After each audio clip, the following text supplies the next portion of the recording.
отбасында қарым-қатынас мәселесі, отбасының тіпті сыртқы ортамен қарым-қатынас мәселесінде де біздің бабаларымызда өнеге алуға тиісті керемет құндылықтар бар. Айталық мынау естеліктерде жалпы Құнанбай әулетінің белді отбасыларды, яғни мынау Оспан, Абай, Ысқақ, осы үш үйді суреттегенде естеліктерде іші той, сырты базар, немесе сырты той деп айтады естелік қалдырушылар. Ол не деген сөз? Сапырылысқан адам. Шын мәнінде Абайдың алдына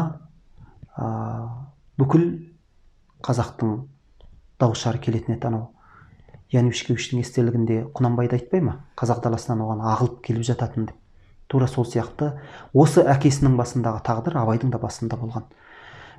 Ол болыс болған кезде болсын, ол жаңағы съездерде төбе би болған кезде болсын, тіпті басқа кезде де кәдімгі қара би ретінде Абай билік айтуы тоқтаған емес. Дау-жармен келісіп жататын адамдар өз алдына бір бөлек, сәлем беріп кетейін деп жататын адамдар өз алдына бір бөлек. Сонда осынша адамдардың ішінде отырып жаңағы өзінің отбасын керемет сақтай білуі, өзінің отбасында керемет ұлағатты ұрпақтар тәрбиелеуі, Әбіш, Мағауия сияқты. Бұл Абай методикасының бірегейлігін білдіреді. Ал мынау Ысқақты айтатын болсақ, Ысқақ мынау қалашылардың келіп олай-бұлай өткенде қыр мен қаланың ортасындағы бір түзел болған. Тіпті сол үшін сол қалашыларды күтушілер дайындаған Ысқақ, қолына күтушілер ұстаған. Ол болыс болған кезінде де, болмаған кезінде де болған Ысқақтың әдеті. Сонда ол Ысқаққа не үшін керек болды? Отыра беруіне болады, өзі айранын ұрттап, жаңағы қойын құрттап деп қазақ бұрынғы кезде сөйтіп айтады ғой, жеке өзімен өзі болуды. Тура солай отыра беруіне болатын еді. Бірақ өзінің олай-бұлай өткен адамдар ішінде дуалауыз кісілер болады, өнегесі болады, әрбір адамның айтатын жаңалығы болады, көрген білгені болады. Осының барлығы сол Ысқақтың ортасына, Ысқақ ауылына өзіндік әсерін тигізіп отырады. Ой санасының өсуіне, жаңағы қоғамдық институттардың, отбасылық институттардың жетіліп дамып отыруына, жаңа мынау заманауи құндылықтармен байып отыруына.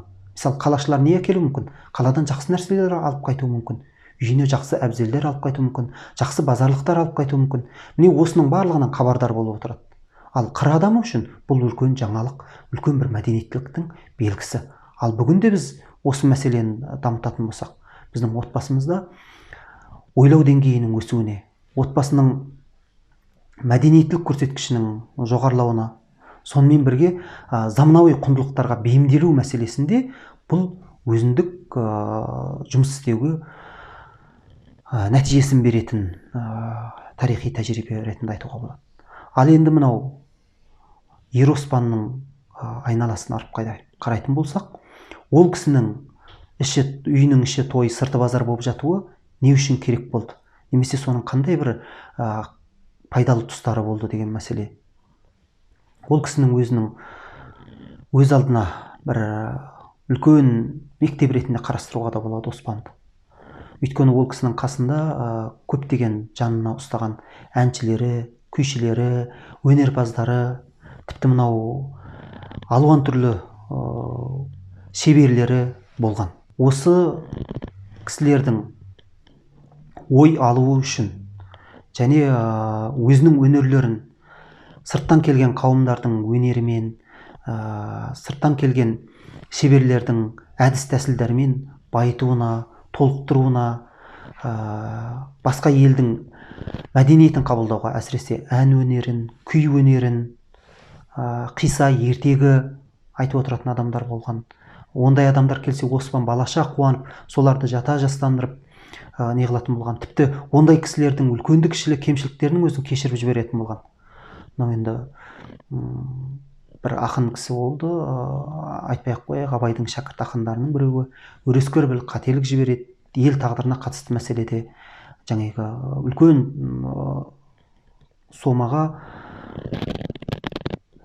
елдің басты кісілерінің үстінен жалған арыз жазылады. бұл тарихи факты. Осы мәселеде ол кісі өзінің мінін біліп Оспанның алдына келе алмай жүреді. Оспан өте сыйлайтын кісілердің бірі. Сонымен не керек енді, қанша жүреді? Біраз уақыт ортаға салып, жаңағы уақыт өтсе, уақыттың желі өзі істі тоздыра береді ғой, ең үлкен төреші уақыт деп айтамыз. Сонда қайтадан келген кезде Оспан өнері үшін ол кісінің жаңағы кішкентай деп айтуға келмейді, үлкен қателігін кешірген. Осындай мінездерге алып келуі Оспанның мына отбасы институтын дамытуда.